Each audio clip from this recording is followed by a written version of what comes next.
Hello folks, this is John again, and just for the sake of being complete about everything, let's talk about the tone parts or tone knob. So first of all, the tone knob is basically a low pass filter, and the way you set it up is with a capacitor.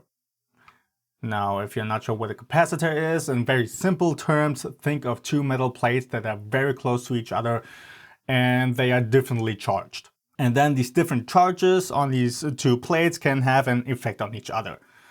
So how would you put it into a schematic like this? Here it's very simple again. Let's just go with one pickup. You have the output jack, and let's just talk about the tone knob and how it affects the sound on the pickup. So first of all, you would connect it actually like so. You have a connection here from the hot to one side of the capacitor, like so, and then the other side of the capacitor, like so, is connected to ground, like so. There we already have the setup. And now here's the special thing about capacitors. Because of this setup, they actually block out low frequencies and let high frequencies pass through. So now when you have a connection like this, what's going to happen is we have our signal going through here, and through here, and through here, and back here. So we have a complete closed loop. Now you may think, wait, there are two separate plates. How do we have a connection? Again, we are working with alternating currents here. We have strings vibrating back and forth, and they create a voltage and therefore a current in the pickup that's going back and forth. So also here, the charges on these two sides of the capacitor are actually going up and down and back and forth, and they have an effect on each other.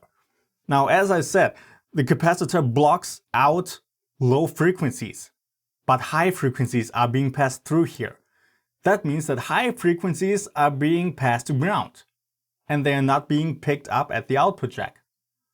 So high frequencies are rolled off, and the rest of the signal can still go through here. So there's no problem there. That's how a low-pass filter works.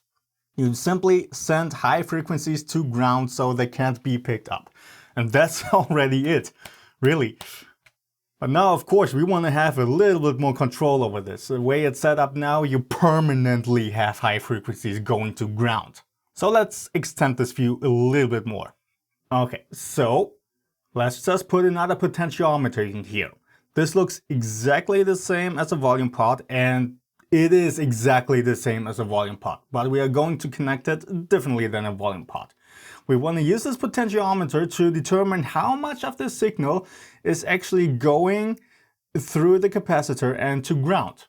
And that's actually pretty simple. Again, all we really need to do is to connect our hot signal here to log number 2, bam, and then log number 3 is going to the capacitor.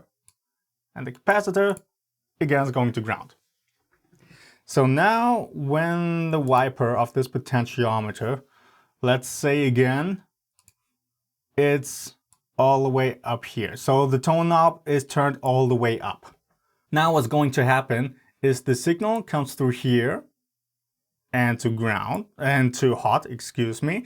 And also part of the signal wants to go to here, and then here goes into log 2, and it sees a lot of resistance here before it actually goes to our capacitor. So the signal doesn't really want to go through this path. In this way, our tone knob is pretty much not doing anything because the signal doesn't want to go that way. But now let's pretend our tone knob is all the way down. That means the wiper is all the way up here. And now what's going to happen to the signal is it goes through and also to hot again, of course, and then down here, and now there's no resistance, and it does go through here, and bam, our high frequencies are being sent to ground, and only the low frequencies are being passed through. And that's already it. So you see, it's also not really too complicated. And log 1 is not connected to anything because you don't need it to. You just need log 2 and log 3 to determine how much of the signal is actually going through here. So that's it for this video. I hope you enjoyed it. I hope you learned something. And then in the next video, we will actually put everything together. 2 humbuckers, 3-way switch, volume pot, tone pot, and see how it all works together. Then I shall see you next time.